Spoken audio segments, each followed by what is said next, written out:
UFC Fight Night Saudi Arabia takes place this Saturday, and these are my predictions for the main card. So starting off in the light heavyweight division, you've got Johnny Walker versus Volkan Oezdemir. Now this fight right here is a really hard one to pick because both guys do carry some serious KO power.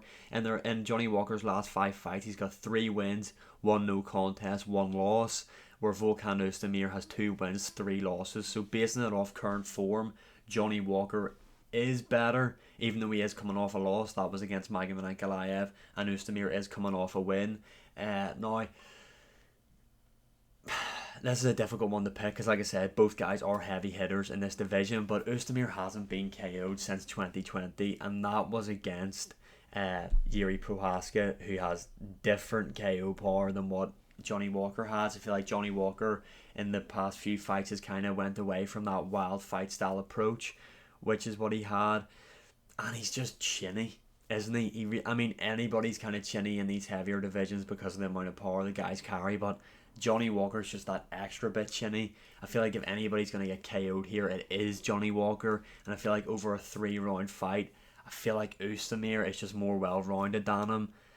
Yeah, for that reason alone, I'm going to go for Volkan Oezdemir to get the win over Johnny Walker. I feel like he's going to KO him. Next up, in the middleweight division, I'm just going to go over this one quickly. Shariput Magomedov is going to win this one. And then this is an interesting one I want to talk about right here. Kevin Gastelum versus Daniel Rodriguez. Now, this fight was meant to be in the welterweight division. Obviously, Kevin Gastelum has since came out and said that he was struggling with the weight, etc. And now this fight is at middleweight. Now, Kevin Gastelum in his last 5 fights has 3 losses, 2 wins. Daniel Rodriguez is currently in his last 5 fights, he is 3 wins, 2 losses. Rodriguez is currently on a 2-fight losing streak though. But yeah, this is worrying in my opinion if you are picking Kevin Gastelum. For me, I'm picking the underdog here in Daniel Rodriguez, purely off the fact that if Kevin Gastelum is really struggling with the weight, and he's only said that now, it means that, in my opinion, his fight camp has just been solely around losing the weight, and it obviously hasn't gone to plan. So yeah, I feel like this Daniel Rodriguez is going to be able to go in there. I feel like he's obviously had the better camp. Obviously, Kevin Gastelum has fought at middleweight before and had a lot of success there. Daniel Rodriguez really hasn't. But yeah, for me, I'm going to back the underdog, Daniel Rodriguez. With Kevin Gastelum struggling with the weight, I don't think it's a good sign. Like I said, it would indicate to me it hasn't been a good camp. I think this is going to be a very competitive fight though, nonetheless. But I am going to pick Daniel Rodriguez to win this fight here by decision. Then we move on to the co-main event. This actual fight night card is great. Obviously, the main event isn't what we expected, but we'll get to that in a minute.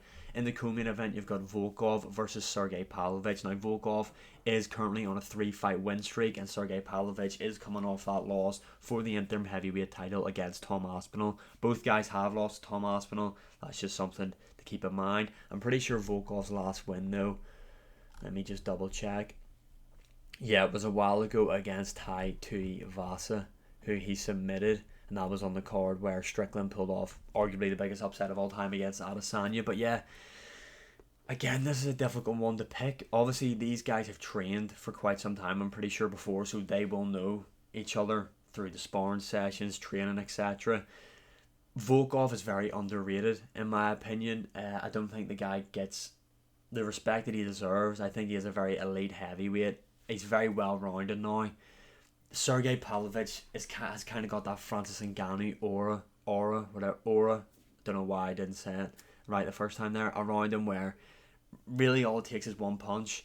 In this fight, though, I do see Volkov having a lot of success with tapes early on in the first round, staying on straight shots, tapes as well, working leg kicks. But I feel like because Volkov is so tall, I see Pavlovich being able to step in with an overhand right, similar to how Derek Lewis put Volkov out, cracking him and putting him out cold. Pavlovich is probably the hardest hitter in the heavyweight division right now, if we're being honest. Not that Volkov's chinny or anything, but I feel like Pavlovich, it's like typical old saying, Volkov needs to be perfect for the entire fight. Pavlovich only needs to be perfect for 1 second, and I feel like that is going to happen. Pavlovich is going to KO Volkov.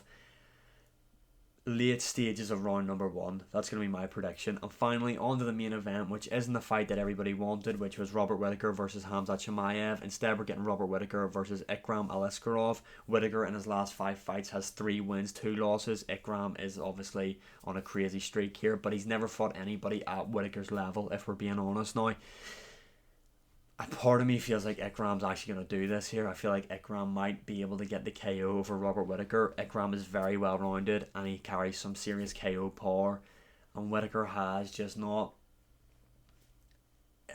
his durability kind of looks like it's depleting, to be honest. I mean, he had that spinning heel kick from Paulo Costa, which was insane.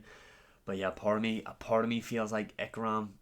My head's telling me pick Ikram, but I have to back the heart for the boy Robert Whittaker. I feel like Whittaker is going to be able... He's going to come under a lot of adversity here in the early rounds, but I feel like Robert Whittaker through the third into the championship rounds is going to show Ikram Aliskerov class in there. Robert Whittaker is a different level, very, very highly skilled fighter, top 3 middleweight of all time in my opinion, and he's just so much more proven than what Ikram is. I mean, if you... Who do I pick? It has to be Robert Whittaker. I feel like Ikram, though, is going to KO him, but I have to back Robert Whittaker. Robert Whittaker to beat Ikram Aliskerov by decision. So those are my UFC Fight Night Saudi Arabia predictions. Let me know yours in the comments below. And as always, like, share, subscribe, comment, all that good stuff. And I'll see you again in the next one.